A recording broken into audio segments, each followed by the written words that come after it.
So thank you all very much for coming. And I'd like to start with some philosophical biases up front, because today we're talking about the art of extraordinary attention. The biases that I have are twofold. Number one, other people matter and they're worthy of our care and attention.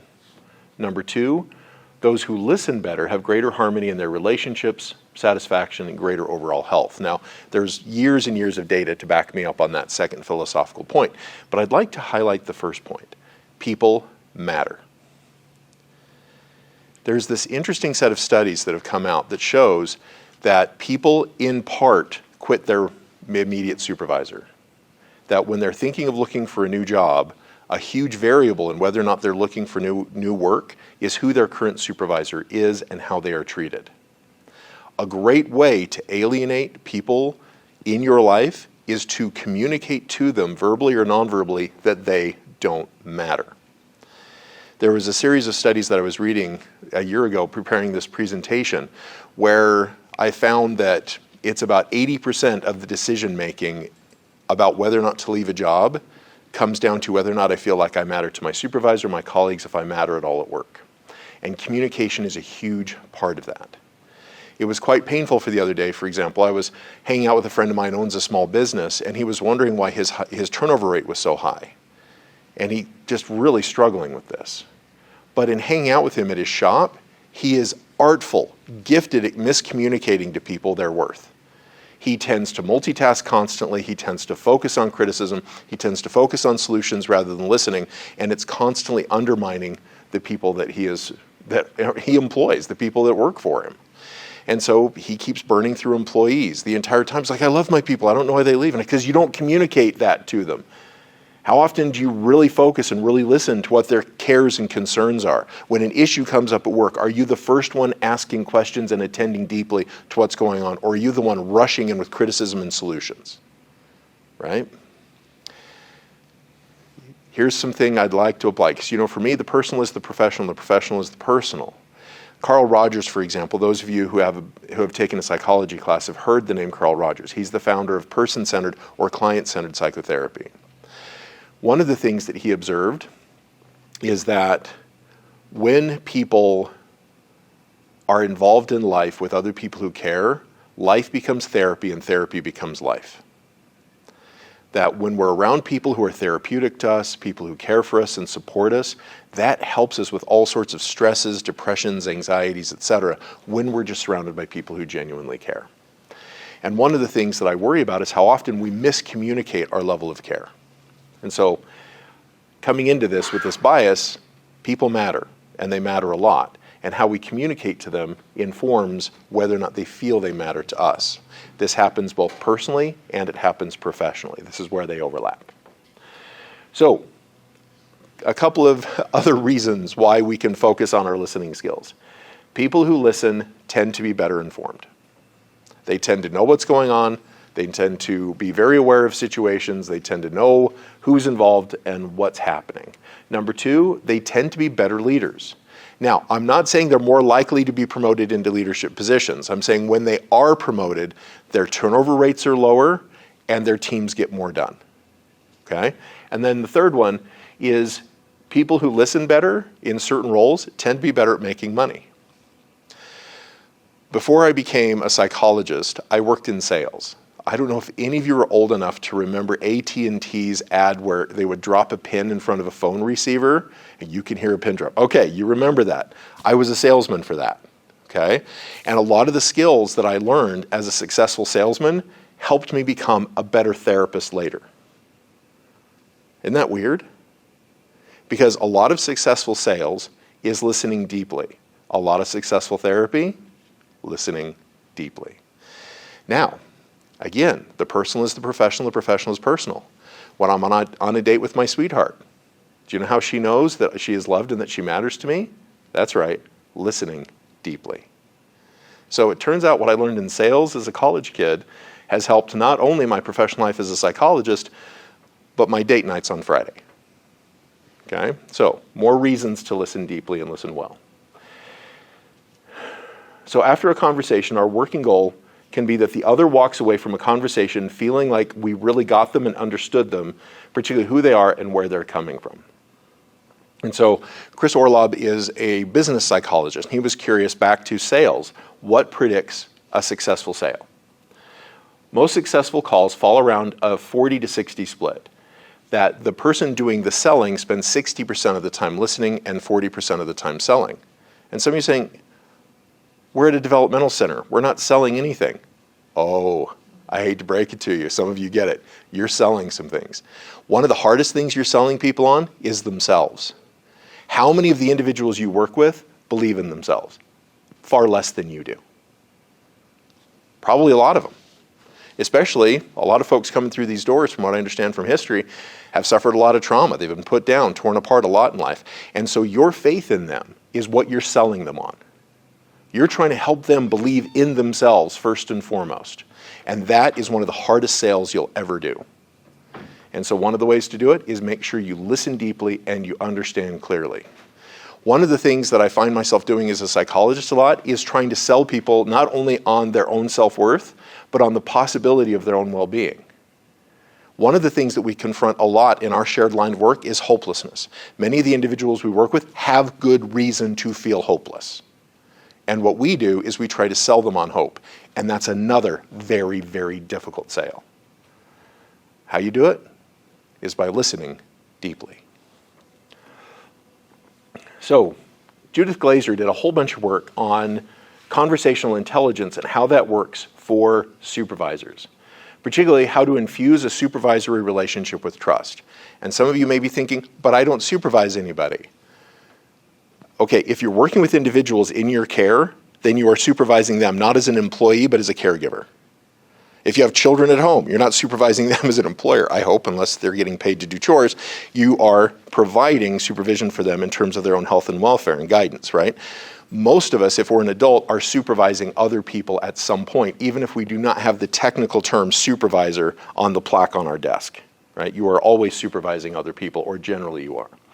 So, first skill that she finds when it comes to developing trust is conversational intelligence, particularly asking open-ended questions. What she did is, rather than studying the supervisors, she inversed this and found supervisees who felt cared for, supportive, and that they were growing in their particular role. Then later she applied it to clinical work. Are clients feeling cared for and supported by their therapist? And she found that it was remarkably similar. No, your supervisor here at work is not necessarily your therapist. Please don't put them in that role. But it's amazing how the skills are transferable. So, number one, ask open-ended questions. One of the things that we usually do, especially when we're stressed and hurried, and let's face it, many of us are often stressed and hurried, we tend to ask closed questions. Yes or no, right? Instead, one of the things she found is that people with better conversational intelligence tend to ask more open-ended questions. Who, what, where, when, and why, right, are great questions. Rather than, you did this, you did that, instead you start a meeting with, please help me understand what happened, okay? Like the other day, for example, we had a big research presentation due, and it was a consultation gig, it was a lot of money, and I had 2 research assistants who were helping me crunch the data and prepare the presentation. It was the midnight hour the night before. I'm opening our shared Google Drive, and the presentation isn't there. Okay, to be fair, the presentation was there, but it was the parts that I had done. The parts that they needed to fill in were still blank.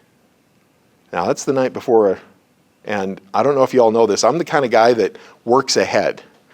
Procrastination works to build our anxiety, and that anxiety can help us motivate us to complete things. I'm old. I don't need that anxiety in my life, so I tend to work ahead. I went back through the emails. I'd given them a clear deadline for 3 nights earlier, and it still wasn't done. And I found myself getting heated. So I reached out to them, and I said, this was due at this time. It's not there. Ooh, how well do you think that went over? Exactly. Didn't go over well at all. Now I've got 2 research assistants who are freaking out at midnight the night before a presentation. I failed my own listening skills. So about 2 a.m., everything got uploaded. I double-checked in the morning. Everything was there. Spent some time polishing it before the presentation. And then I had 2 stressed out research assistants were stumbling over their words during this consultation. I remembered my conversational skills. I said, okay, I'm taking you all out to lunch. I'm very sorry I was very sharp with you. And so we went to lunch and I said, okay, please help me understand what happened. Like walk me through why we were working late last night when the deadline was 3 days before. Please help me understand. And it was a confluence of errors. This, and this happened with one of them. They tried to volley to the other one, but that one couldn't respond because they had this and this and this emergency going on, and they thought this one had that role, and the other one thought the one had the same role, and it was just a series of misunderstandings. And so rather than me getting upset and then demanding, I ask a question. Okay, I'm wondering what some things we could do differently for the next one to make sure that this is covered, right? So we set up some communication, we set up some things like that, and the next presentation went much better. But I'll never forget how stressed out my two supervisees were, that they had failed old Dr. Draper, and oh no, they're in so much trouble, and we're gonna get fired, and I didn't say any of that.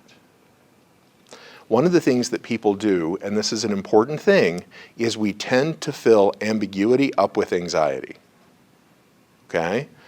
So when a situation is ambiguous, for example, I just sent them a very sharp message, what happened, and they're going to fill in all of the blanks around that with their own insecurities. That's very common, a lot of people do it.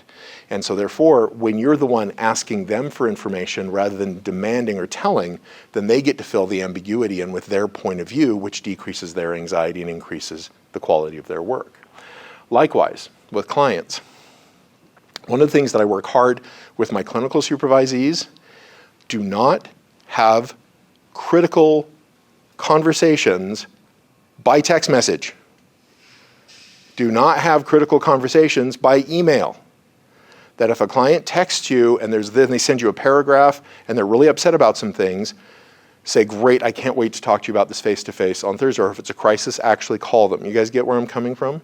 Because we fill in ambiguity with anxiety. And so when we get a text message, what's missing is nonverbals, tone, etc. And as you know, nonverbal communication suffuses all of communication. There used to be this adage that 80-90% of communication is nonverbal. A better way to look at that is nonverbal sides of communication inform 80 to 90% of total communication. And so therefore with text message, we don't have that nonverbal. And so therefore people will fill in with their own anxiety, and it can create all sorts of blow-ups. Like working with my kids.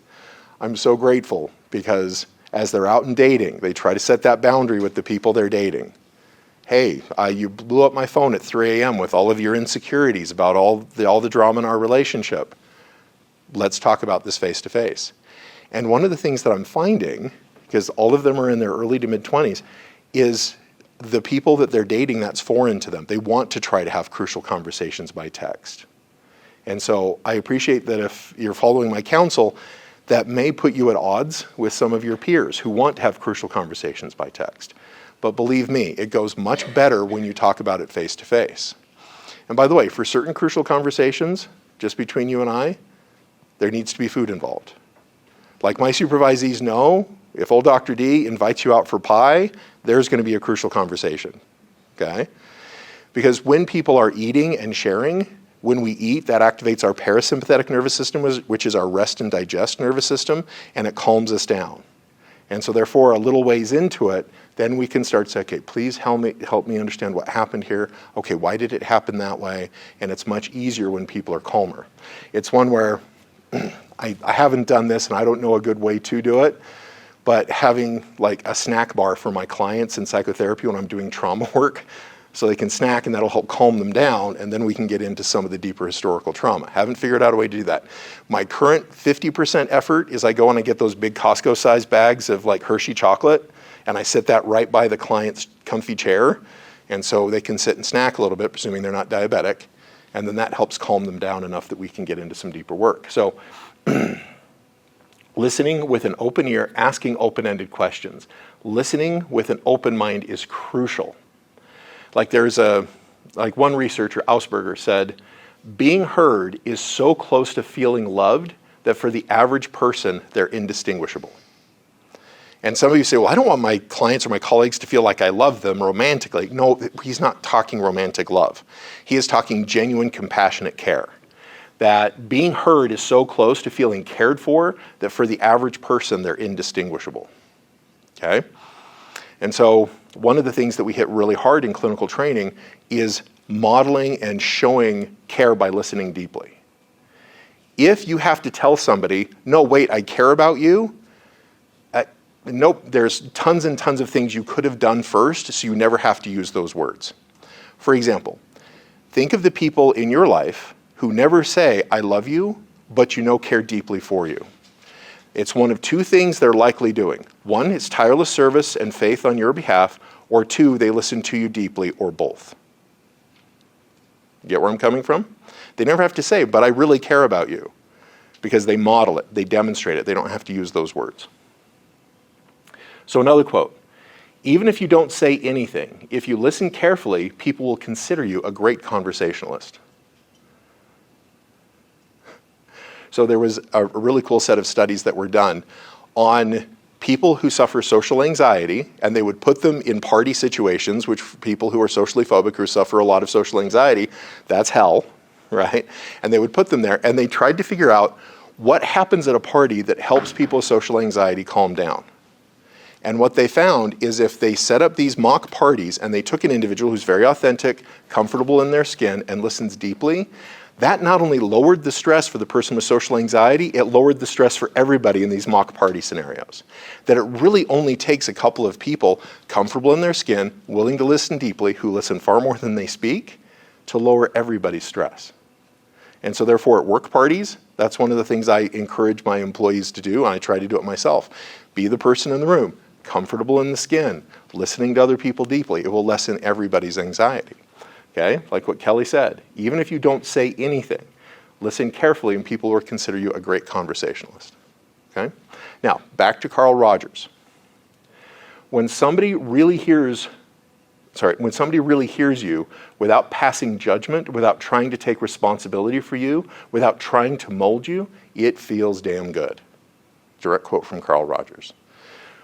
When somebody really hears you without passing judgment, without trying to take responsibility, without trying to mold, it feels great. Okay? So, backing up Judith Glazer's work. Now, a couple more points in her research. One is practicing empathy. She highlights in some of her work that our culture is very individualistic and solution-focused. And so one of the things that we hear is, well, I'm just not a good listener. And people attribute that as some kind of core characteristic of themselves. Judith would push back and say, this is a skill that is learned, and you learn it by practicing it. One of the things that if you pay attention to your own development is you can develop habits that become personality. Okay? For example, I come across to many people as pretty chill. If you'd met me 30 years ago, you would not have used that term. I was very hot-tempered, very driven, very focused, very intense. And I'm burning people with my presence. My intensity makes people afraid. How can I settle in, open myself up, and really connect to other people? Listening was not second nature. But through practice, it can be. A lot of our world wants solutions right now. And so it pushes us not to take a moment to listen. That's our dog-eat-dog world.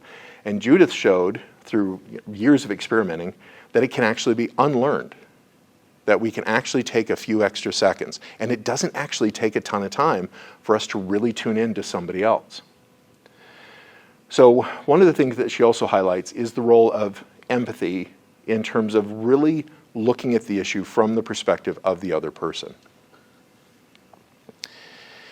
Years ago, I was studying ancient Judaism, Old Testament kind of stuff. And it was interesting in studying these ancient cultures that in ancient Judaism, they have this word for sin and this word for repent. Like in Greek, for example, to sin is to miss the mark and to repent is to hit the mark. But in ancient Judaism, to sin is to turn away from and to repent is to turn towards. Now, what does this old philosophy have to do with modern conversation? Because it meant something very different back then. If you're turned away from somebody, you're not looking at something from their point of view. You're not looking at an issue from their point of view. To try to turn towards them is to co-understand a phenomenon with them, to really get where they are coming from. Oftentimes, it's hard for us to loosen our grip on our own point of view, especially when we're stressed, especially when there's a problem, to try to look at it from the other person's perspective. But that's when it's vitally crucial for us to do so. For example, when years ago we were going through a very large trauma as a family, and some of my kids started turning on each other, just responding to the stress in the home. And I sat down with them, and the last thing I needed with everything else going on was more of my kids upset and at each other's throats. And so I had that natural inclination in our dog-eat-dog world. You kids stop that right now. You got to fix this. Ugh. That's turning away from them. I'm not understanding what's going on. And so by sitting down and listening to them together, they could inform me what their viewpoints were. I was turning towards them. One of the things this old philosophy teaches us is by turning towards people, then you can find a path together because you're now seeing the same thing. But you have to really join with them first, really look at things from their point of view to decide what a path forward is. Some of you have experienced this with your own children or with the individuals you work with here. That finally, when you got where they were coming from and they understood that you got them, then they were willing to take steps ahead. Okay? So that's the power of empathic listening. So the other thing that she talks about is the art of the volley. How to keep it going naturally. So a lot of these things, a lot of the volley, like picture people working out like a volleyball team. You know, how long can they keep the ball in the air? So they'll pop the ball up to one another and see how long they can keep the ball going before the ball touches the ground. Same thing can happen in soccer.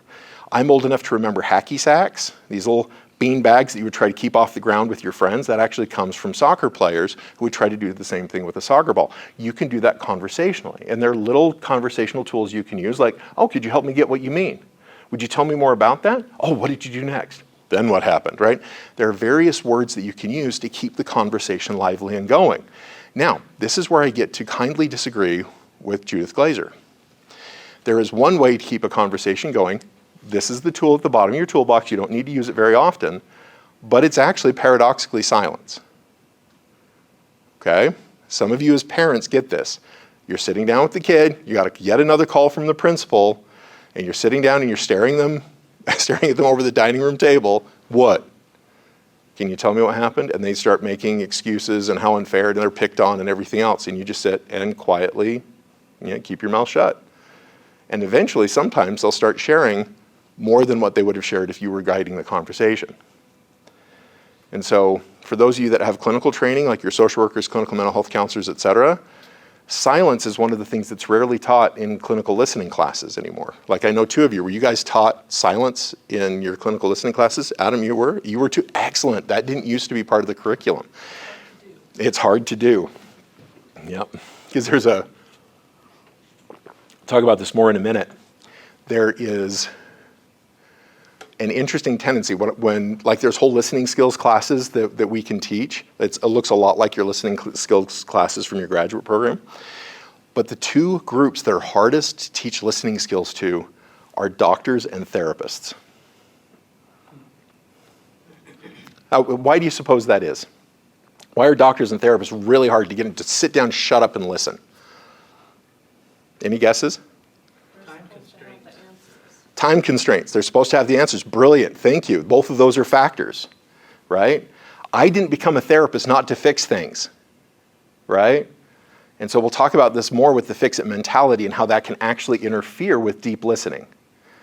And so it's really hard, man. I tell you, there was a job at the University of Utah there for a while where the whole job was trying to teach doctors bedside manner.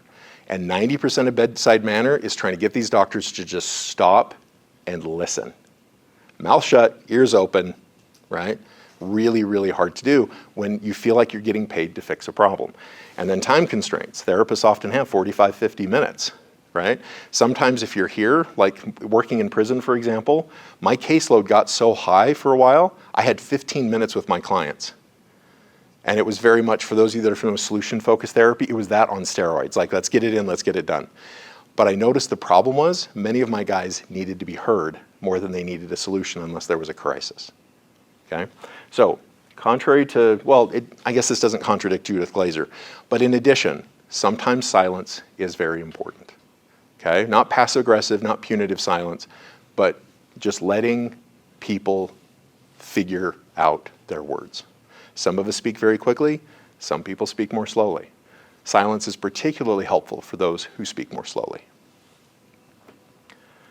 Okay, now, back to the personal. In loving and relating to the people we're closest to, intimate conversation meets a host of mutual needs for human connection.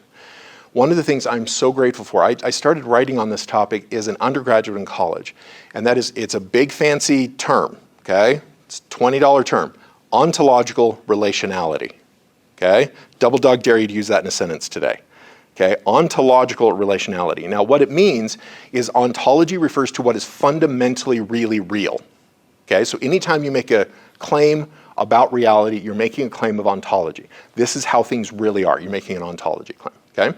Relationality argues that we are not just individual isolate beings inside our own skin. We actually dwell in relationship with other people, and who and what other people are around us is a part of who we are fundamentally. Okay? For example, we can do a quick experiment. So there are two classic personality characteristics that psychologists have been able to reliably measure for a century now. A lot of personality characteristics after years of data that kind of fall away, fall out of fashion, the data starts to fall apart. But there's two that are still reliable and valid today, extroversion and introversion. Okay? So an extrovert is somebody who derives energy from social relationships. Okay? There's somebody who seeks out contact, relating to other people tends to charge up their batteries rather than deplete it. That's an extrovert. Okay? Now, I've noticed on the TikTok or Instagramatons is it tends to present extroverts as boorish and outgoing. Not necessarily. You can be an outgoing introvert, believe it or not. It's where you derive your energy from. Okay? So an introvert then is somebody who may enjoy the company of other people or not, but they derive their energy, what charges their battery is solitude. Okay? So extroverts are charged up by relating to other people. Introverts are drained by other people, but charged up in solitude. So how many of you are extroverts? Okay, 1. Wow, how many of you are introverts? Now, how many of you have been sitting here thinking that depends? Oh, most of you, okay? So what we have is a third construct that we are not good at measuring, called ambivert. Okay, an ambivert is somebody, in some relationships they're recharged, and in some relationships they're drained. That it depends on the context of the relationship. For example, I'm an extrovert, but what I do for a living, and by the way, this sounds metal, is I help people fight demons for a living. Right? Some of you do too. Now, it's their personal demons, their traumas, their anxieties, their depressions, their stress, but I help them fight demons for a living. You know what drains my battery really fast? Is when a client comes in and they leave me alone with their demons. It's exhausting to fight their demons by myself. What really charges me up is when they're sitting with me, they've got their shield, I've got my sword, and we fight together. Oh, I love that. I walk out of those sessions just chipper. But when I'm left alone fighting somebody else's demons, I'm drained. I need a nap. So the reason why we can't measure ambiversion well is because it depends on context. Okay? So one of the things we find is that human beings, by and large, except for some extreme cases, like narcissistic personality disorder and schizoid personality disorder, most people are ontologically relational. That who they're with greatly informs their well-being. So this creates what's called social relationship theory, SRT, if you all want to read up on it, where they find that people's biology actually changes depending on who they're with. There's this phenomenon called emotional co-regulation. Some of you with children have done this without necessarily knowing there's all these big fancy terms with it. Imagine a kid with a boo-boo and all they need is to be held. You're not the one with a skin knee, so your parasympathetic nervous system is activated, right? You rest and digest. They're hurting, so their sympathetic nervous system is activated. You hold them, relating to their pain brings up your stress a little bit and greatly decreases their stress. You're biologically co-regulating with one another, okay? When you've got some tea to sip and you can't wait for lunch to sit with your friend over lunch and sip that tea, you're emotionally co-regulating. It's actually modifying both of you biologically in relation to one another. Once you know this, one of the things you can do is capitalize on these listening skills to be the one that helps other people regulate, and by doing so, it helps you regulate as well. Weird. So what we've been saying in philosophy for a long time, neuroscientists have just barely started publishing about. So how do we go about informing and participating in mutual connection? One is informing one another about current life events. This depends on context. Who is the other that we're informing? For example, a few years ago, now keep in mind, I've been married for almost 35 years, and I'm a psychologist, so I just want to highlight that it's understandable we don't always get it, because I didn't for decades. I would come home from work, I would sit down, my sweetheart would say, "How was your day?" And my response was, "Fine." Please pass the mashed potatoes. Okay? Now, some of you, I can tell from your expressions, like, "Oh, Draper, really?" "Yeah, Draper, really, I totally did that." It took her years to say, when you come home, and I know you live a very busy life, you do like so many things throughout your days, and you just say, "Oh, it was fine, I feel disconnected from you. Would you please give me a sketch and an outline of some of the things that happened in your day so I can feel connected to you?" Okay? So now I try to take a mental note, because a big chunk of what I do is confidential. So I can't say, "Well, I met with so-and-so and this is their issue." That's confidential, we don't talk about that. But what I can do is say, "I had 6 clients today. You know, a couple of them left me alone with their demons. That's why I'm really tired. But some we have, fought a good fight. It was noble. Still tired because even that's a workout, but very grateful for it." So just try to give her a sketch of what happened, even if I can't reveal any details, right? She feels so much more connected to me. Now, when my son comes upstairs and gives me the chin, and I go, "Yo," and he goes, "Sup?" And I go, "Shit." And he goes, "Cool," and walks away. That's the connection he needs. Okay? So it really depends on the context. Okay? So this can be a bit gendered. In the research that I saw, it's like a 70-30 split. Women are 70% more likely to want updates in story and context, whereas it's only true for about 30% of the time for men.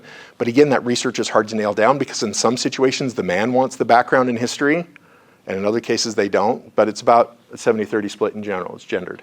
So ask questions of one another about feelings and experiences. Learning to assume less and be informed more. Practice curiosity is one of the best things you can do in a relationship.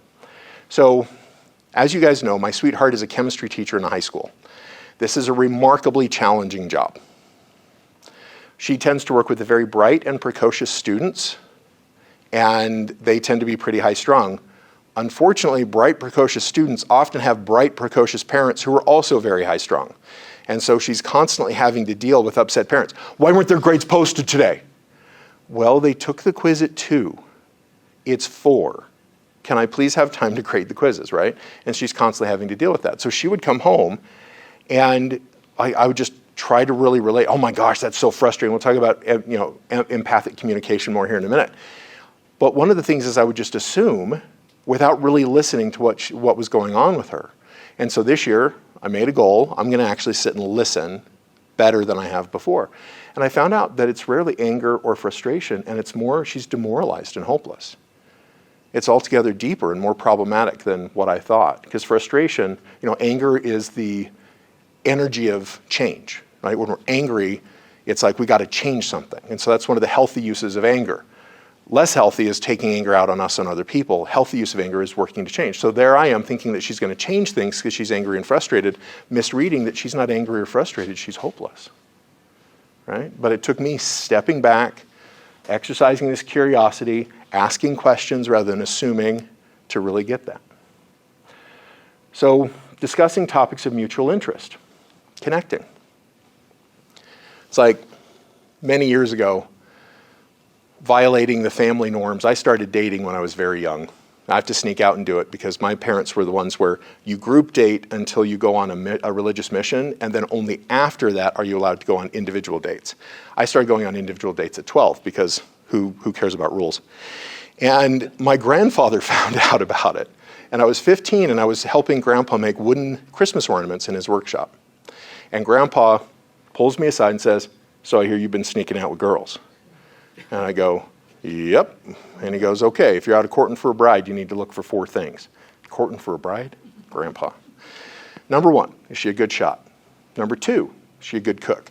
Number 3, does she have a good head on her shoulders? And number 4, is she good looking? But he said, if she's got the first three, she's got the fourth, right? Now, some of you are saying, but I don't shoot, I don't believe in guns. That's not what Grandpa meant. In the face of intensity and adversity, can they focus and get a task done? Okay? Well, later I asked him about number 3, good head on her shoulders. And he says, oh boy, that parts that up to you.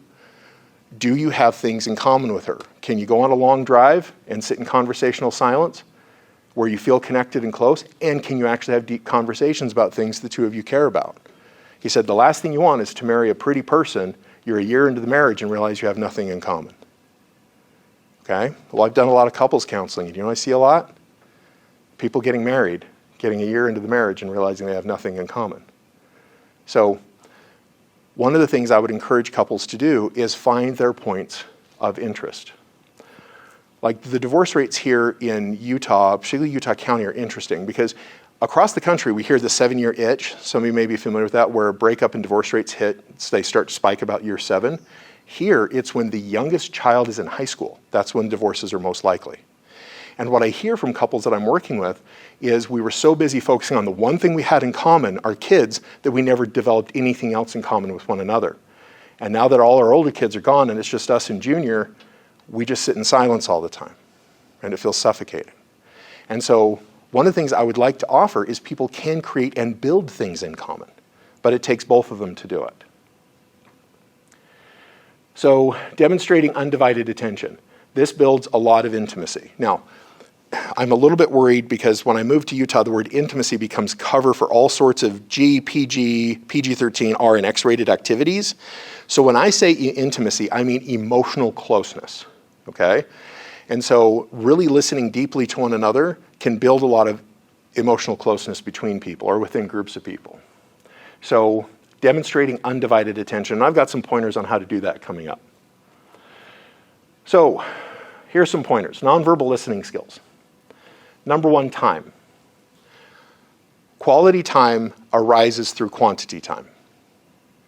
Like back to Grandpa, boy, if you're out of courting for a bride, that Grandpa, one of the things that he impressed upon me in that conversation, he said, take your girl on a date every week. You plan it. Doesn't have to be expensive, but you plan it, you make it happen. Take her on a date every week. And I said, why, Grandpa? And he said, when am I not working? And I thought, oh my gosh, okay, so he's a farmer, he's a retired steel worker, and he runs a carpentry shop, and he was in his 70s at the time. He's always busy. And he said, so therefore it would be understandable Grandma feels neglected and left out of my life, right? I said, yeah. And he goes, so I take that pretty girl out on a date every week. Make sure it's just the two of us, right? Well, that's a big ask, especially when I had little kids.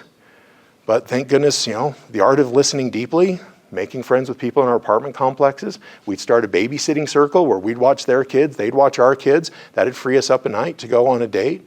And sometimes our dates were literally just going on a long walk and then laying in the park and looking at the stars, because we were poor back then. But quality time arises from quantity time, and we have to set the time apart for other people in order for that quality time to develop, okay? It is a necessary condition, but not necessarily a sufficient one. But you got to have the quantity time to get the quality time. Now, the other issue is distraction.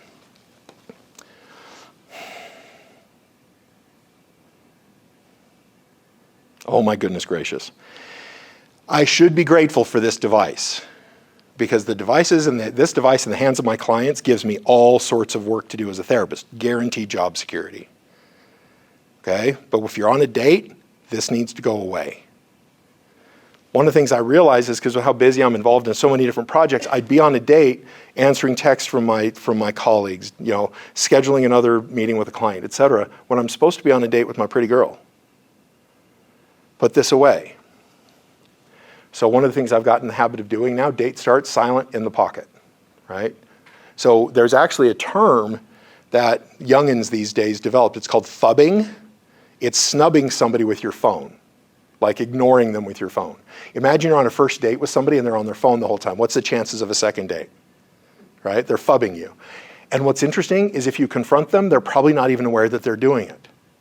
We're just very device-oriented and we're less people-oriented.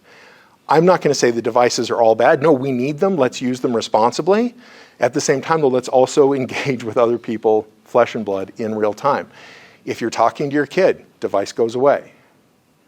If you're out with your sweetheart, device goes away. Here's a challenge for those of us who supervise other people.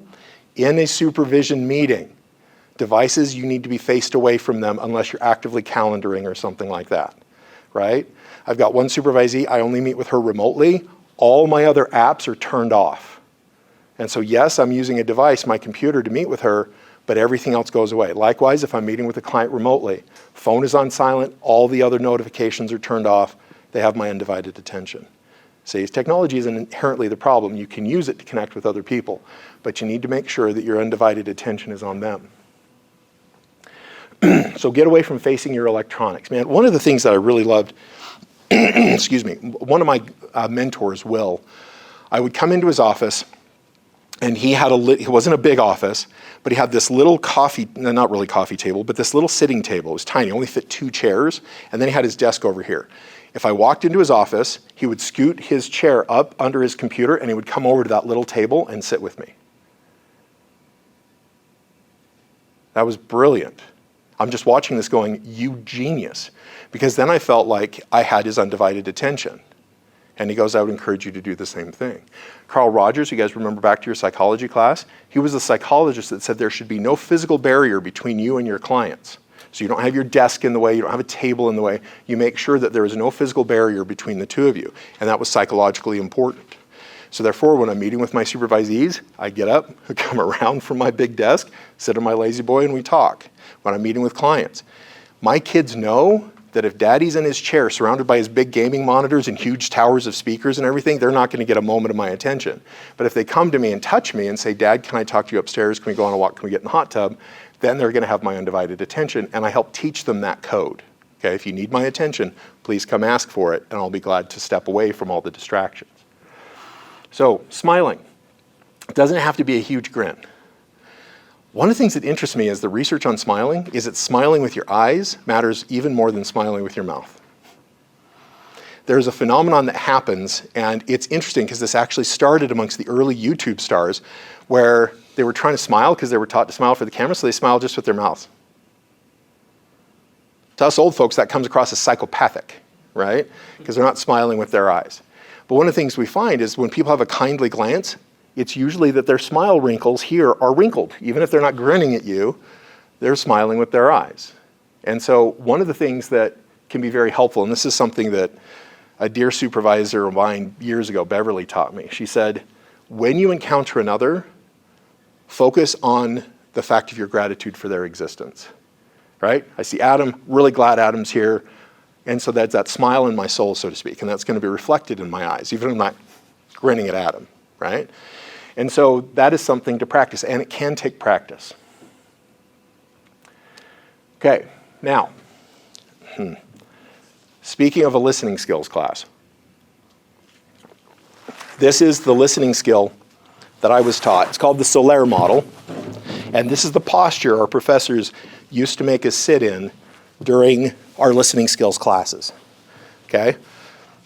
So one is you're square. Your shoulders are parallel with the person you're talking to, okay? Open. This is a closed posture. This is an open posture.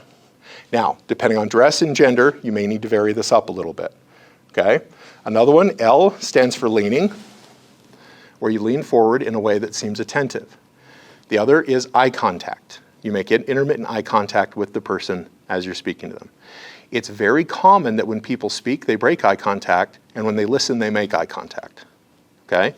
Great, run with it. That's not essentially a problem. And then responsive, where you're demonstrating non-verbally that you're listening as well as verbally. Oh, my goodness gracious.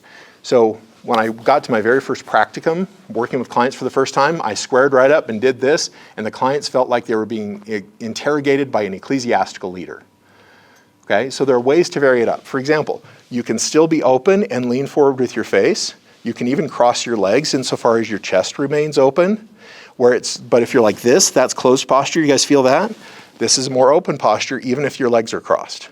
You can lean forward with your face, even if you're not leaning forward with your body, although it does allow for more power non-verbally when they're getting to the good part of the tea they sip in and you go, You know what I mean? Like that shows even more engagement. The facial expression, right, leaning in. One of the things that we've also found, speaking of gender, is that when you are parallel with somebody and they are a man, that's less comfortable for them, so you often want to sit obliquely. Like Adam and I will demonstrate this here in a few minutes, where because Adam's a man, I'm not going to sit square knee to knee with him. Instead, he and I will sit slightly obliquely. By the way, that's also more comfortable for many women as well, but we find it disproportionately comfortable for men. Okay? And so it turns out the Solaire model is a good place to start, but once you start there, you can start varying it up. How do I capture the principle of being approximately square? How do I capture the principle of being approximately open? How do I use various parts of my body to lean into what they're saying? How do I gauge eye contact? And how do I remain responsive? That can feel overwhelming, but usually by the end of like a 3-hour lab, people are already varying it up and making it their own, right? So take this as a place to start. For those of you that took martial arts as a kid or may still be involved, it's like when you're doing, wax on, paint the fence, etc. You're not really learning to fight, but that's the foundational set of skills. So is the Solaire model, right? Once you got it, now you can vary it up in context, but it's a good place to start. So the Solaire model actually comes from the research of a fellow by the name of Kharkov. And so if you're curious, we can talk more about that later. Okay, try nots. Try not to interrupt. Pausing is natural in conversation. People need a few seconds to gather their thoughts and to breathe. This drives my dad nuts. I speak very quickly. I'm very, very responsive. It's almost like I do it for a living. My father speaks very deliberately and very slowly. And so anytime he pauses, I fit a paragraph into every pause. And after a while, he gets frustrated. We said, would you just let me finish my thought? And I'm like, yeah, except I've had 100 thoughts in the time you're trying to express one, right? He's understandably, he feels criticized by that. And so one of the things that I've learned to do is the quality of what I will get from my father's idea is greater if I'll just let him finish speaking, okay? He pauses a lot. And then I started reflecting. So does my sweetheart. She's very careful and deliberate in her choice of words. And so therefore, when I started pausing and listening more deeply, the quality of our conversations increased.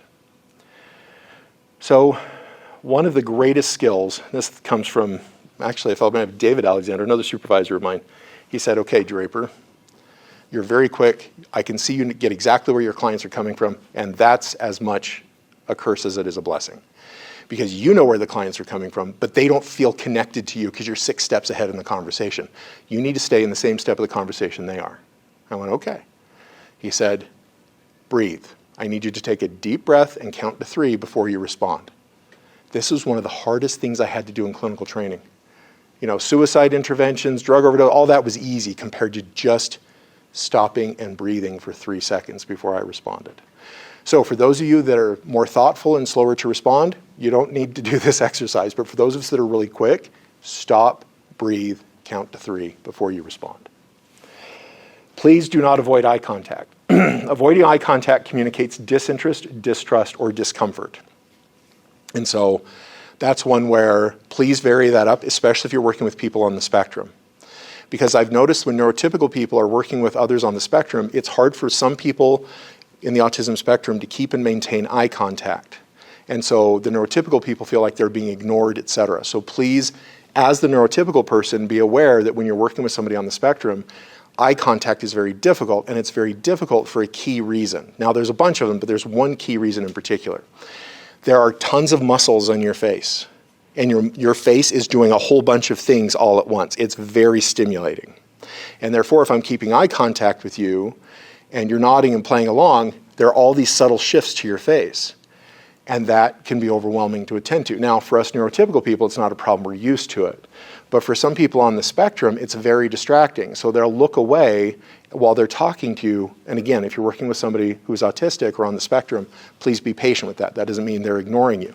And so you can do various things to say, oh, do you know what I mean by that? And then you say, yeah. Like, what does that mean to you? And if they respond and it shows that they're tracking your conversation, it's clear they're not ignoring you.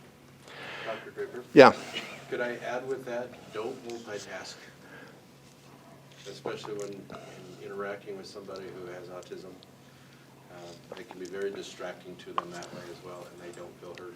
Yeah, so I don't know if our friends online could hear. don't multitask when you're working with people on the spectrum. In fact, please don't multitask generally when you're listening to people, but especially for not with those on the spectrum. As you all know, my oldest son was autistic, and I couldn't listen with half an ear. If I did, he felt I wasn't listening to him at all. Like one of my favorite memories, I had downloaded a game called Portal 2. It's a puzzle-solving game that requires pretty intense three-dimensional reasoning and problem solving, 2 skills I utterly lack. Well, he was a savant with that.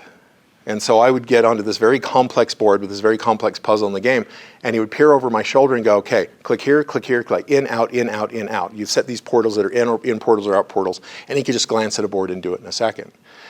But I found that for him to feel like I listened, I would have to turn away from my computer, even though he's looking, and made it really hard because I'm trying to track because I want to solve this puzzle.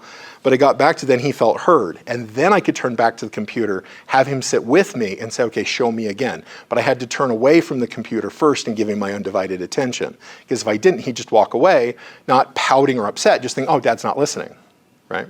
So thank you, Adam. That's a crucial point. So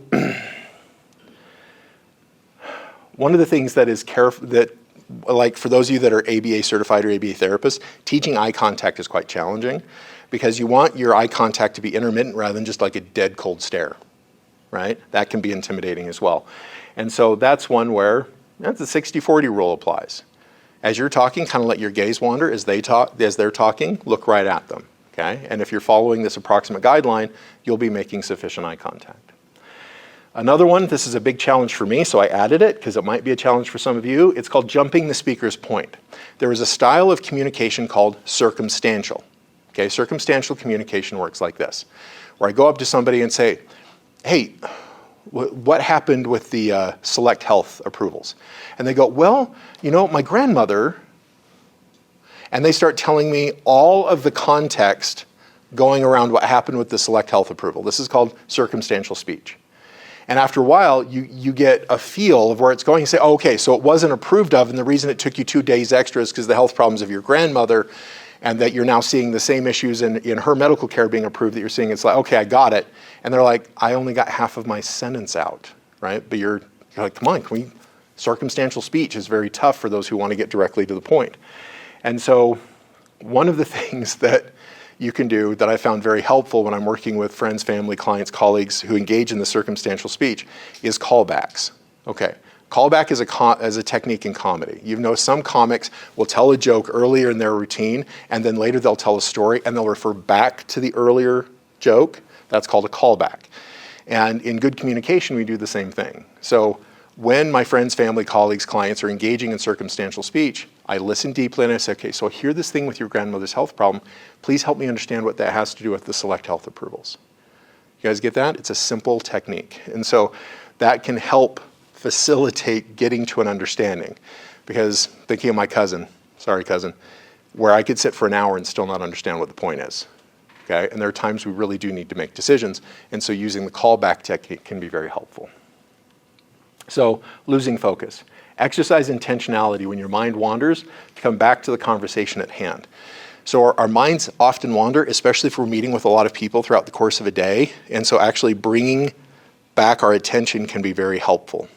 So there is techniques you can use to use this. One is, can I repeat back exactly what this person just said to me?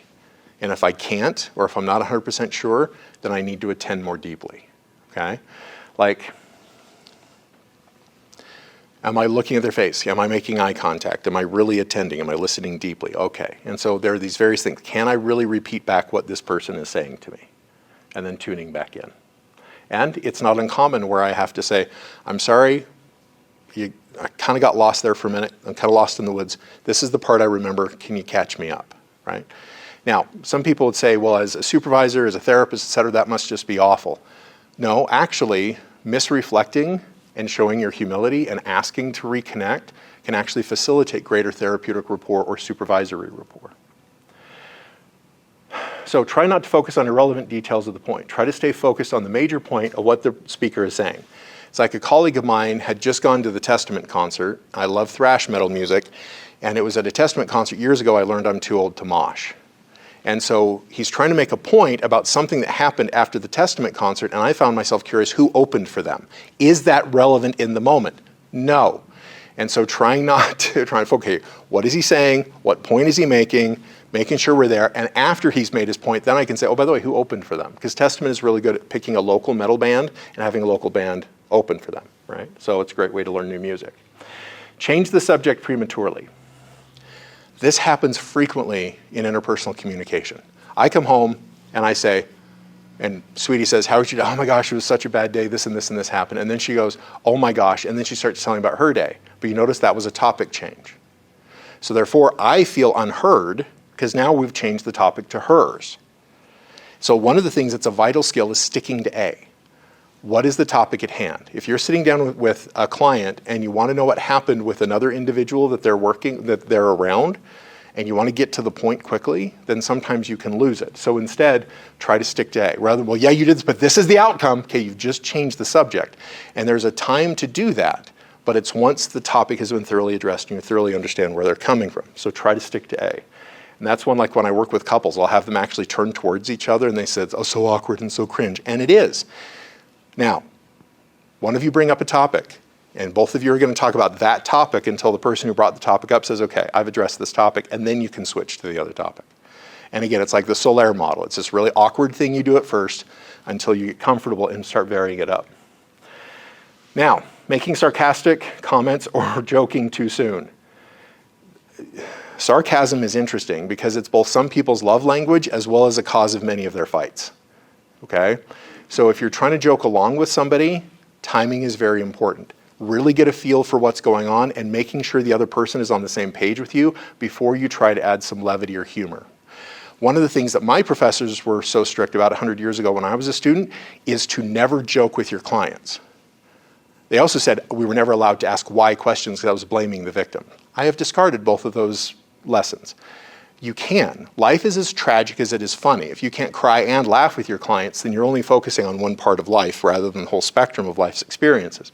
And people often appreciate being asked why questions. It's how you ask the question that matters. Not, why did you do this? But instead, help me understand why this unfolded, right? It's a very different way of asking a why question. So please, humor is great, use it, but make sure you're on the same page with the person before you do. Listening to respond. We've covered this bunch, we're going to cover it even more. It's much more challenging to listen to understand. And so we're thinking of our response before they finish their point. That's listening to respond. Please endeavor to listen to understand. Do I really get where this person is coming from? Okay. So to do, as I said, listen to understand. Once you understand, endeavor to discern rather than judge. Okay? Discernment involves opening up possibilities rather than foreclosing them. I was at a victims advocacy meeting a couple of years ago. At my age, everything feels like yesterday. It was a couple years ago, and one of the people in the room started launching into the way in which the victim had endangered herself in several key ways. And the victim's right there. Okay? And so that was really tough to kind of back off, encourage the victim to keep speaking, and to see things from her point of view rather than just jumping in, judgment, here's what happened, here's what the outcome is, therefore. No, let's back off. Discernment often opens up possibilities where it doesn't feel like there is any. So discernment is, here's some things that could have happened, here's some other things that could have happened, please help me understand. That's discernment. So judgment forecloses possibility, discernment opens it up. Allow completion of concept. So help the speaker make their point before changing the subject. As I said, stick to A. Okay, so please help me understand. Ask questions, be curious. Demonstrate intentional attention. There's a tongue twister for you. Demonstrate intentional attention. So we talked about the Solaire model, how you put yourself physically. One of the things that is interesting is feet. Speaking of nonverbal communication. So let's say you and I bump into each other in the hallway. You're going this way, I'm going this way. And we're talking, and if my feet are pointed away from you, even if I'm like looking at you, that implies that I'm going somewhere else other than this conversation. It's weird. There's a bunch of studies on this in business psychology that when you're talking to somebody, point your feet at them. Just that little subtle thing can make a bit of a difference. So intentional attention, facial expression, right?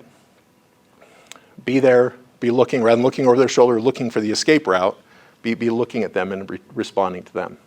And then again, facial expressiveness. One of the things that I do appreciate some of us struggle with, me in particular, is we need to teach our facial expressions sometimes to use their inside voices. Sometimes our facial expressions are very loud. That is as much a blessing as a curse. And so we can temper it a little bit, but it can be a very good thing. Like when you're engaged, when they're telling that thing their girlfriend did yesterday, and you're like, whoa, really? And you don't even have to say, whoa, really, because your face is saying it for you, that's great, right? But if you're keeping a placid, blank expression, then people feel disconnected. So respond to intention, paraphrase back. One of the phrases that has saved more relationships, professionally and personally, is the, so if I understand you correctly, or if I understand you correctly, and then rephrasing back what you heard the person say. That can do a lot of good in interpersonal communication. Okay, trying not to do. This is a challenge. Try not to fix it. Guys do that. That's what we do. Well, here's the thing. A, you're not wrong, but guys aren't the only ones that do it. And so one of the things we find, especially in the therapy fields, is those of us who are male identifying with XY chromosomes, we're in the significant minority in the talk therapy fields. And so when I'm teaching supervisees, 9 out of 10 of them are women. And that whole thing, well, I'm here to help you feel better, and so they start trying to fix their clients' problems. Now, here's the thing, and this is kind of hard to hear. That's not done out of compassion. It seems like it is, but when people engage in a fix-it mentality, it's usually a way for them to deal with their own anxiety. You're upset, that upsets me out of empathy, so I'm going to provide a solution to decrease my own upset by you solving this problem in this way. Now, what complicates this, a colleague of mine is an evolutionary anthropologist, how our biological evolution informs how our cultures unfold. And one of the things that he talks about are the demands of the Y chromosome. Okay? There are 3 demands of the Y chromosome: to provide, to protect, and to procreate. And so there are plethoras, dozens and dozens of demands from the X chromosome. It's so much bigger than the Y chromosome. But the Y chromosome, it really boils down to those 3 things. We see that across time, place, and culture according to his research. To provide, well, you're coming to me with a problem, so I'm going to provide a solution for you. Hence, it seems like disproportionately men do this. Right? Oh, there is something that is threatening your welfare? Well, I'm going to help protect you by giving you a solution. Okay? And then procreate. I'm going to help create something that you can use to solve your problem. Provide, protect, and create, right? And so this is one where please be patient with those of you know and love with that Y chromosome, because it's yelling, provide, protect, rah, right? One of the things that's helpful is teaching people with that fix-it mentality, regardless of their chromosomes, is you can fix it by not fixing it. And we'll talk about latent, manifest, and latent meaning, because there is the manifest content of what they're saying. That's the surface level. My sweetie comes home, she's upset with some of the kids at school. The manifest content is her upset. These kids aren't doing their homework, their parents are jerks, things like that. Now, what's tricky is she's not actually giving me those problems to solve. She's looking to connect. That's the problem at hand. And so therefore, I get to attend to the latent content. The latent content is the emotion behind what somebody is saying. So what is the unmet need? Because they're coming to you and they're upset, there's likely an unmet or frustrated need. And so if you can listen to that, then you'll more deeply connect over time. And please, don't get it right. Please don't feel pressure to get it right at first. Like I didn't for years. When I realized that my wife's hopelessness was growing, I kept seeing it as anger and frustration when it was really hopelessness. And it took me a while to tune into the latent content of what she was saying. By the way, for those of you that remember your psychology classes, this comes from dream interpretation. There's the manifest content of the dream. I went on a road trip and I kept kept delays, and I woke up sweating and frustrated. That's the manifest content. I had a dream about a frustrating road trip. The latent content is the frustration in their lives and why that's manifesting in a dream, right? So what goals, et cetera, are being blocked or are they prevented from accessing or succeeding in? So listen to the latent content, because that's how you fix it without fixing it. So if you listen to the emotion behind what they're saying, if I understand you correctly, you're really frustrated with going on with school. Yeah, I'm really frustrated, but that's not just it. Okay, what else is going on? Please help me understand, right?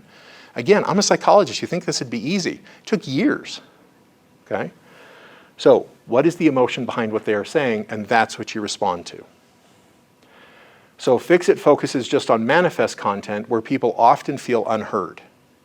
well, I came to you because this thing at work wasn't working and you gave me a solution, but you don't understand the full context or the emotional weight of this, so you just gave me a solution I can't even use. And even if I could use it, I still feel like you've ignored me and my stress. So, like with my wife, I had that fix-it mentality. And there's like gamification, if you guys are familiar with how to take a task and gamify it, and it increases task completion. And so for a couple of years, like I developed this whole curriculum, even presented to school districts on gamification, thanks to misunderstanding my wife. Right? Fixing it, rather than just stopping and listening and hearing. So true listening focuses on the emotion behind it. Frustration, care, worry, anger, love, care. There's a lot of things that have been going on, and it can take us a while to get to. What's beautiful is the effort of getting to the latent content helps the person that's talking to us feel more connected to us. Okay, to do. Ask open-ended questions. Bears repeating. Who, what, where, when, why, and how. Ask to understand their key points. If I understand you correctly, this is the particular issue here. Okay? Summarize when appropriate. So it sounds like really what the key issue here is this, right? That's one way to summarize. If I understand you correctly, the main issue is this. That's another way to summarize. Fear silence. Please don't fear silence. That there will be pauses in conversations, and that's great. It's perfectly normal. Sometimes it can actually help people who speak more slowly develop their words and get them out. As I said, breathe. Do connect to your own experience or your agenda. Make sure you have connected with the speaker before sharing your experience. Make sure you're connected there. They can't turn their head, right, until you've seen things their way. Like, it's hard for people when you're trying to say, well, look at it this way, if we haven't seen it their way first, right? It gets back to that ancient Hebrew philosophy. When you help people turn towards, you've got to look at where they're looking first, and then once they get it, then you can help move their heads, right? But you got to join them there first, so they need to feel it. So this is a boss battle, meaning that we're going to take all the skills that we have collectively listened to, and we're going to try, or I'm going to try to do these three things with Adam, okay? I'm going to try to respond to the content of what he is saying, so it's clear to him that he knows that we're on the same page, we're talking about the same thing.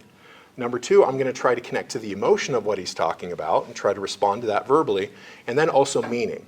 Meaning is when you connect X to Y. So X being content and Y being emotion. Oh, you feel this because of this. Okay? What's great is you can do this while asking questions. Okay? In fact, sometimes your reflection can be a question and sometimes a closed question. What's important is the reflection first. Okay? So as I'm going through and I'm trying to exercise these conversational skills, look at our list here. Am I responding to content, emotion, or both? Okay? And then if some of you would like to practice Adam, presuming you're okay with that, then we can have you come up on stage and practice with him as well. Okay? If any of you are interested. And then I'll be sitting there going, okay, that sounds like and if you ask, I'll say, that sounded like a reflection to content or emotion or meaning. Okay? Now, does that sound familiar from grad school to the two of you, this conversational style? Okay, good. So now what I'm going to do is I'm going to set up my chair a little bit obliquely to Adam. Okay, so he and I, let's see, am I too close? We'll make do. We'll make do. So normally, yes. Thank you. Okay, so Adam, yesterday I'd sent you an email and I asked you to think about like some of the good things, bad things, highlights and lowlights of your day. Which would you like to start with, a highlight or a lowlight? Let's go highlight. Okay, so a highlight. Honestly, what's been on my mind recently is that my first grandson was born. My first grandbaby was born about a week, just over a week ago. Your first grandchild. Yep. Wow. So it's been so much fun, and I absolutely love my kids. I'm so proud of my kids, but it's very interesting that with this grandbaby, the difference in the feelings that is there. The feelings are different. Yeah. In what ways are they different? That's interesting.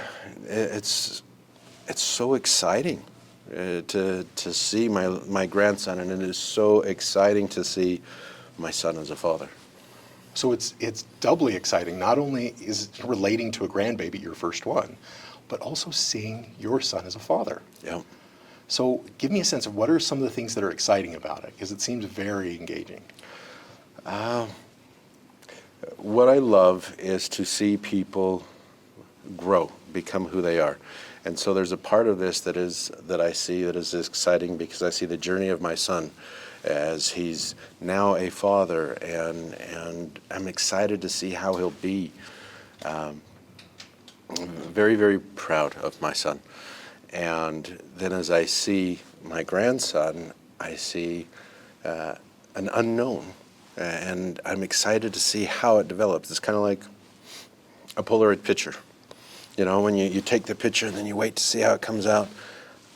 It's one of the things that drives me even to be a therapist, is I love to see the development of a person. And so this is very personal right there with my son and my grandson. I love the combination of the potential growth in your grandson and the actual growth in your son. And you feel so excited because you get to have both the potential and the actual all at once. Yeah. Wow. Congratulations. That's amazing. Thank you. Okay, now, how much time do you have a sense that you'll be able to spend with your grandbabies? Like, do you guys have activities in common? If so, what are they? Luckily, my son lives with us. Oh. So I have an opportunity to really spend time and see the process. So depending on how long they live with us, but I'm hoping we have at least a year in this beginning, and then see where their journey takes them. But so I'm very grateful, very lucky. I can imagine every day the gratitude of being so close to the people you love so much. It is. Okay, so let's pause here. Thank you very much, Adam. So did I use any of these skills? Okay, which one, did I miss any of them, or did I get them all? I'm not sure. I wasn't paying attention. I was too busy focused on Adam. Okay, what was that? I think you got them all. Okay, so did I respond to the content of he has a new grandchild? Okay, did I respond to any of the emotion, pride, gratitude, anything like that? And did I connect the pride and gratitude with son and grandson? Okay, now, here's I'm going to make myself vulnerable here. Did you feel listened to? Yes. Okay, what are some of the things that I was doing that helped you feel listened to? The body language, you're looking at me, you're repeating back some things, asking additional questions for clarification on things. Excellent. Okay, so can we go to some lowlights next? Yes. Okay, so what are some of the lowlights that have happened recently? Well, recently, and I'll use an example that happened here at work. There was an email that was sent out that had some things in it that were upsetting.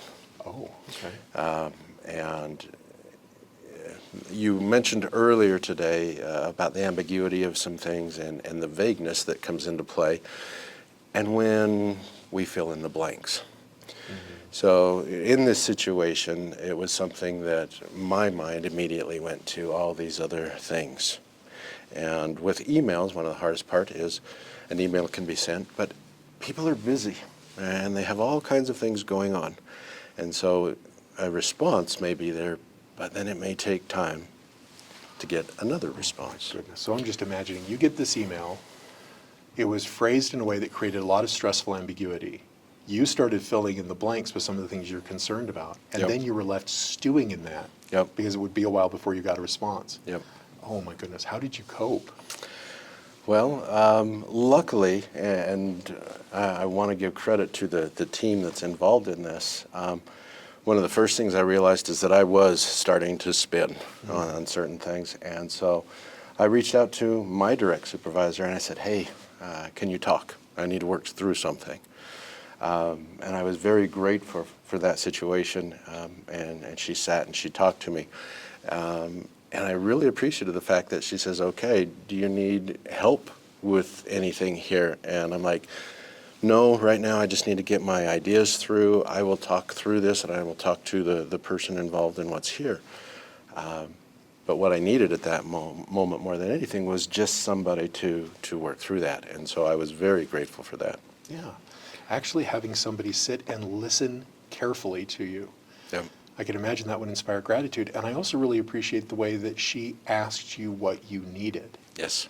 And how that really connected with you. And then you were empowered, I would imagine, to have a voice to say, no, I've worked through this, thank you for the support, that's what I needed. Right? Yep. Wow, okay.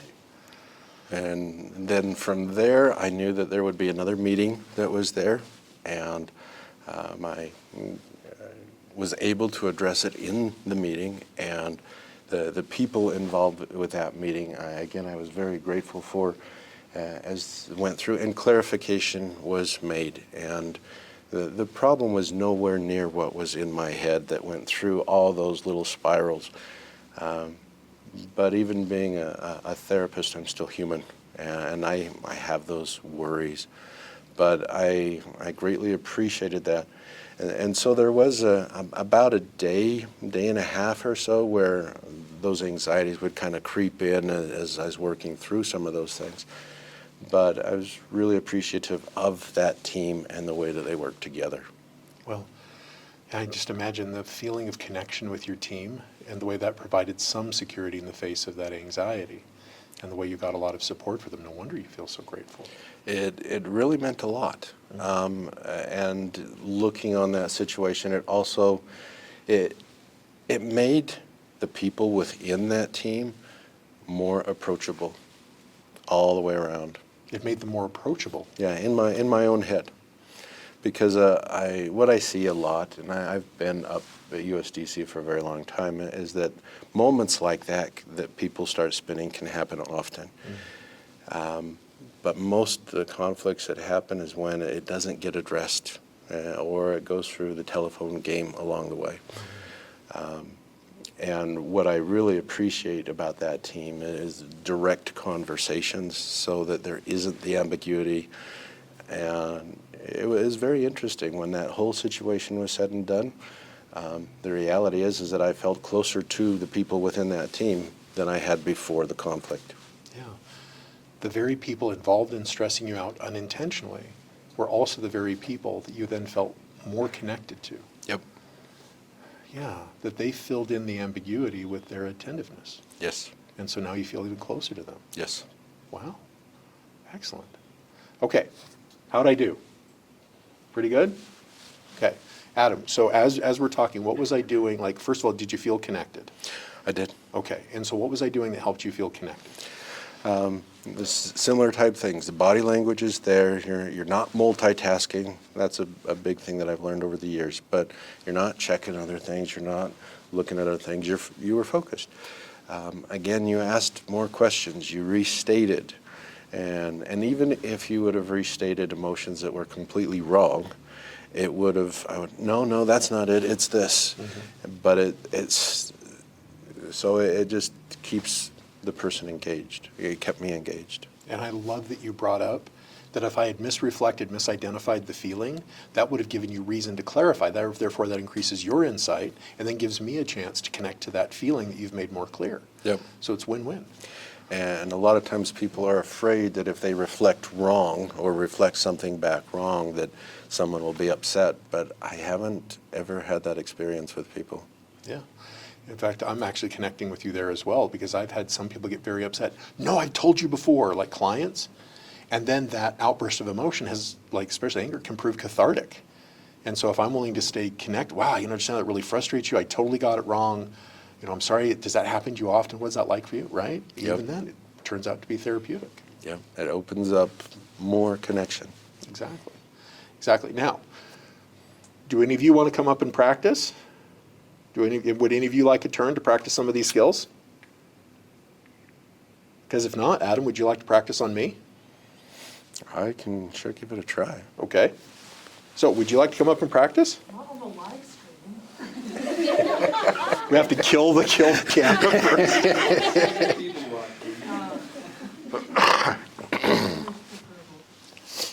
Okay, because I've been a fan of yours for a while. And so would you feel safe doing this or reasonably safe given that you're exposed? Okay, so can I trade you places? And Adam, are you willing to do this with our friend? Sure. Okay, come on up. Hello, Hillary. Hi, Adam. How you doing? Doing okay. Good. So we'll kind of pick up where, like Dr. Draper did with me. You too. Yep. And so he had asked me to think of something that was good that was recently happening. That was where I did with my grandson. And then something that may have been struggling with. So where would you like to start? Let's go bad to good so we can end on a good note. Okay, bad to good it is. What's been going on? I'm really struggling with imposter syndrome as I'm wrapping up my grad school. Okay, finishing up school, feeling like, can I really do this? Yep. Okay. It's been hard, especially working with people with more experience and questioning if I can do as good a job or if it's better to just step back and let you step in. You're the expert on DBT.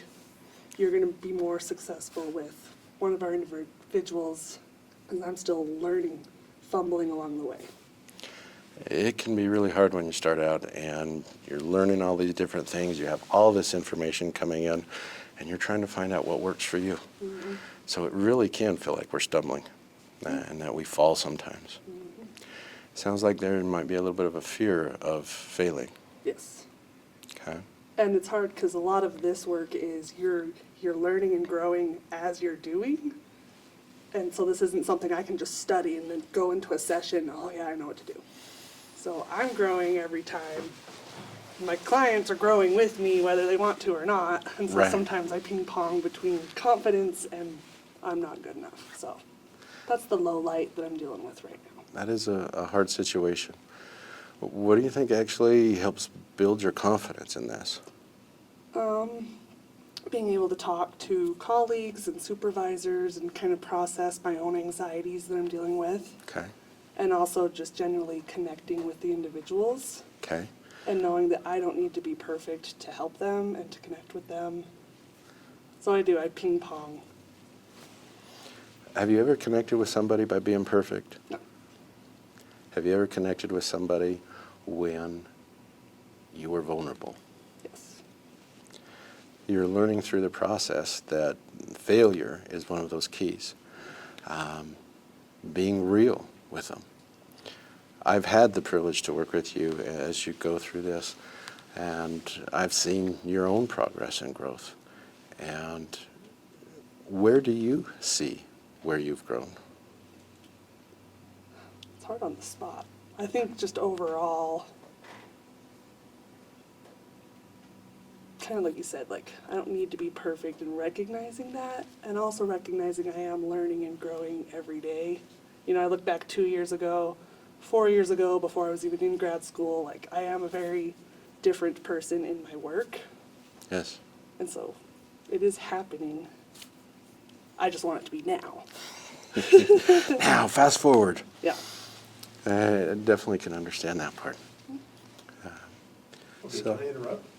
Yes. Okay, so one of the things that was interesting is first of all, did you guys see responding? Like, was he connected with the content, emotion, and meaning? Yes. Yes. But one of the things that I'd like to highlight is you went to the latent content. You never used the word fear. You did, and it connected. Did you feel that? Yeah. When Adam, you went there, you went to the latent content. And then you started offering more advanced skills even of reflective questioning, right? Well, where do you see the difference? So it was interesting that you went through these basics and then started getting into some of the advanced skills pretty quick. But the other thing is that latent content. Like when you connected with the fear, that's when I saw your energy change a little bit. Like that's what you were really talking, at least from my outside point of view, but I'd like your opinion on that, Hillary. Yeah, that's true. And I mean, I've talked to Adam about these vulnerabilities before. And yeah, that he is able to connect and understand and empathize and make me feel heard, and I do feel connected with Adam sitting right here. Brilliant. And so now that you have a chance to reflect, what are some of the things that Adam is doing that, like, both today on the stage as well as when you guys are out working, that you feel connected to him? Like, what are some of the things that he does? His body language, he has very good eye contact. His cadence and tone are very calming and soft. You do really good, especially if I pop in your office. You're not, okay, yeah, which I'm bad at. But you really will. You'll just drop everything and turn and, how can I help you? What's up? And so, like, your genuine intent to communicate and listen, even though you're not verbally saying that, it is felt. So the nonverbals are very powerful. Mm-hmm. Okay. How are we doing on time, Adam? Can you see the clock? We got about 5 more minutes, 6 minutes. Excellent. So you guys want to continue this, or should we ask the audience for questions? And are you okay with that, Hillary? Yeah, whatever. She wanted to end on a positive note, so I think if we're listening to her, we should allow her to. Okay. Oh, okay. Okay, tell me about the good stuff. Graduation's April 28th. Yes. So, again, the ping pong, I am very excited, and as I've been reflecting, like, I do see growth, and trying to wrap up my capstone project, like, I'm doing the things, it's exciting. Yes. When does the capstone? When do you have to have the capstone done? I'm not actually sure. Presentation's the 20th, poster is due this weekend, because I gotta print it. Okay. Then I've got to finish writing the paper based on the poster I did, so it feels a little backward. I started the paper last year, so it's been like a ongoing project, but Okay. it's coming together. It's fine. It is. It feels good to be done. It's I'm gonna feel so good. Just looking forward to these next chapters in my life, finishing school, advancing my career. I'd like to finally start family planning. My husband and I have been together for 15 years. Okay. So it just feels like a lot of doors are opening right now. It's springtime, so my seasonal depression is lightening. Oh yes. Anyway, so I'm just like, good things are coming. I've worked hard, and I deserve to be where I am. That is so exciting. That is so fun to hear you talk about that. Going back and remembering some of those times in my own life, but I'm so excited for you. What are you going to do to celebrate when it is done? Graduation's there. What's the celebration? We've been planning a vacation, but due to things in the world, it's like trying to decide somewhere safe. Okay. But the other valid. day I just had thought, let's just do it anyway, because I can't live my life around worrying about what might or might not happen in another country. So we're True. going to plan a trip. That is awesome. So exciting. Okay. Okay, thank you, Hillary. Thank you, guys. That was very great. Appreciate you doing that. Okay, thank you very much. Appreciate you. Okay, and thank you all very much for coming today. It was lovely hanging out with you again. Adam, do you remember what our next topic is for next quarter? I don't right off the top of the bat. I'll have to go back through the emails. Excellent, because we got a bunch more topics planned. Yes, So we again, do. Hillary, double thank you to you and Adam, especially allowing me to put you all on the spot, and I look forward to seeing you all next time. Bye-bye now.